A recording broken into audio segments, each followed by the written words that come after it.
नमस्कार। बहुप्रतीक्षित केस सहारा के निवेशकों के लिए भी, सहारा के कर्मचारियों के लिए भी और सहारा के मैनेजिंग डायरेक्टर्स और उनको सपोर्ट करने वाले सोशल मीडिया पर जो फ्रेंचाइजी हैं या बहुत करीब के कर्मचारी या अधिकारी पोस्ट पर रहे हैं, सबके लिए बहुप्रतीक्षित केस सेबी सहारा कंटेम्प्ट पिटीशन नंबर 412/2012 और फिर उसके बाद कंटेम्प्ट पिटीशन नंबर 1820, 1822 और वो केस 2017 में फाइल किया गया था सेबी की तरफ से। तो इस पर सुनवाई की निगाह पूरे देश की लगी हुई थी और अंततः ये प्रपोज किया गया देश के सुप्रीम कोर्ट के जज के तरफ से और उनके द्वारा विशेष करके ये लिस्टिंग करने का आदेश दिया गया।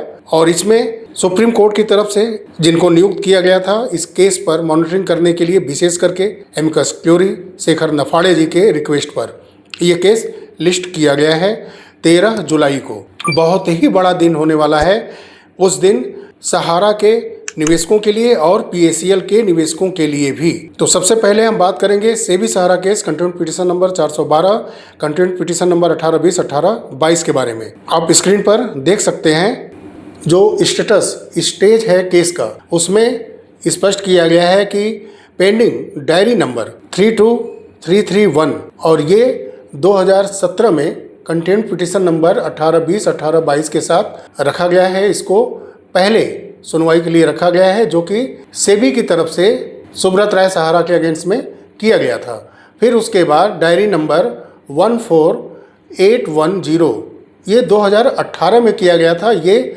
सहारा रियल इस्टेट, सहारा हाउसिंग के तरफ से ये कंटेम्प्ट पिटीशन देवेंद्र रजनीकांत के अगेंस्ट में फाइल किया गया था। हालांकि ये केस डिस्पोज है, लेकिन इसमें लग रहा है कि कोई ऐसा पॉइंट है जिस पर हेयरिंग होना बाकी है। और जो ऑर्डर 17 नवंबर 2025 को कोर्ट ने दिया था सेबी सहारा केस की सुनवाई के समय कि इस केस को आफ्टर 6 वीक के बाद लिस्ट किया जाए, तो उस ऑर्डर को मेंशन करते हुए उसमें जो भी ऑर्डर दिया गया था उस पर भी कोर्ट सुनवाई करेगा।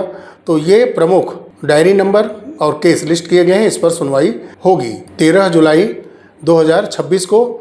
और ये केस कंफर्म लिस्टिंग हो चुका है और इसकी सुनवाई का जो केस लिस्ट नंबर है वो है 42। तो 42वें नंबर पर सुनवाई होगी। तो इस पर काफ़ी समय मिलने जा रहा है क्योंकि लगभग ये दोपहर लंच के आसपास से सुनवाई शुरू हो सकती है और देर शाम तक इस पर सुनवाई होगी और पूर्ण सुनवाई होगी क्योंकि इसमें सभी आईए को लिस्टिंग किया गया है। और एक खास केस का मैं जिक्र करूंगा यहाँ पर जो कि 5 सितंबर 2024 के बाद सुना ही नहीं गया, नागेंद्र कुमार कुशवाहा जी का जो पिटीशन है विश्व भारती जन सेवा संस्थान की तरफ से, जिसको सोशल मीडिया पर ट्रोल किया गया ये कह करके विश्व भारती जन सेवा संस्थान और नागेंद्र कुमार कुशवाहा जी को कि उनका केस तो खारिज हो गया है।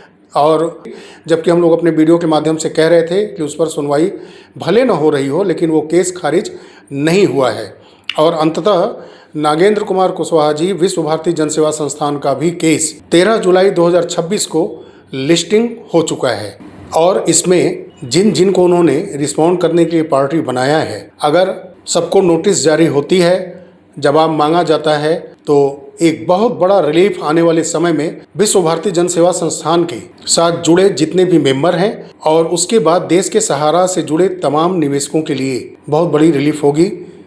और वहीं जो सिक्योरिटी अपीलेट ट्रिब्यूनल में 9 मार्च 2026 का एक आदेश जारी हुआ था डायरेक्टर्स को, जो 14,106 करोड़ रुपए विथ 15% इंटरेस्ट रिटर्न करने के लिए आदेश हुआ था, उसके अगेंस्ट में एएस राव जो डायरेक्टर टीम के पहले हिस्सा हुआ करते थे वो सुप्रीम कोर्ट पहुंचे हैं। उनकी भी लिस्टिंग 13 जुलाई की पहले ही थी क्योंकि उसमें ये स्पष्ट किया गया था कि जो 2021 का एक आईए है 7444 उसी के साथ ये लिस्ट किया गया था, तो वो कंफर्म हो गई है। लिस्टिंग 13 जुलाई को हो गई है, उस पर भी सुनवाई होगी। और जिन 4 मैनेजर्स पर सेबी ने पिटीशन फाइल की है सुप्रीम कोर्ट के अंदर, जिसको कि सेबी सहारा केस के साथ टैग हुआ है, इस पर भी सुनवाई 13 जुलाई को कंफर्म है।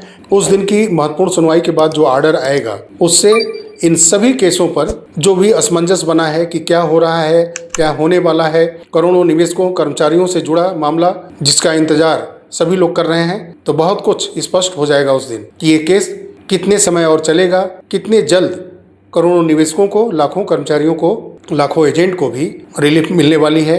13 जुलाई के केस में स्पष्ट हो जाएगा। और वहीं PACL से जुड़ा महत्वपूर्ण केस, जो कि PACL field workers and investors welfare societies की तरफ से यूनियन ऑफ इंडिया के अगेंस्ट में फाइल किया गया है, जिसमें ये कहा गया है कि देश में जितने भी PACL की प्रॉपर्टीज हैं जो निवेशकों के पैसे से बनी हैं, उसको इलीगल तरीके से धोखाधड़ी करके बिक्री किया जा रहा है, तो उस पर तुरंत रोक लगे। विशेष करके केरला के अंदर ऐसा किया जा रहा है। तो कोर्ट से यही प्रेयर किया गया है कि तत्काल प्रभाव से PACL के निवेशकों के द्वारा बनाई गई प्रॉपर्टी को अवैध तरीके से बिक्री करने पर रोक लगे, ताकि आने वाले समय में उन प्रॉपर्टियों को बिक्री करके निवेशकों का पैसा वापस किया जाए। और वहीं PACL का एक और महत्वपूर्ण केस है, जो कि 13 जुलाई को लिस्टिंग हुआ है, सुना जाना है, और वो PACL managing directors Sukhdev Singh की तरफ से पिटीशन वो फाइल है CBI के अगेंस्ट में, और वो बहुत पुराना केस सुना जा रहा है कोर्ट के अंदर। उसको भी लिस्टिंग किया गया है 13 जुलाई को। तो ये महत्वपूर्ण PACL से भी 2 अपडेट हैं, जिसका केस सुना जाएगा 13 जुलाई को।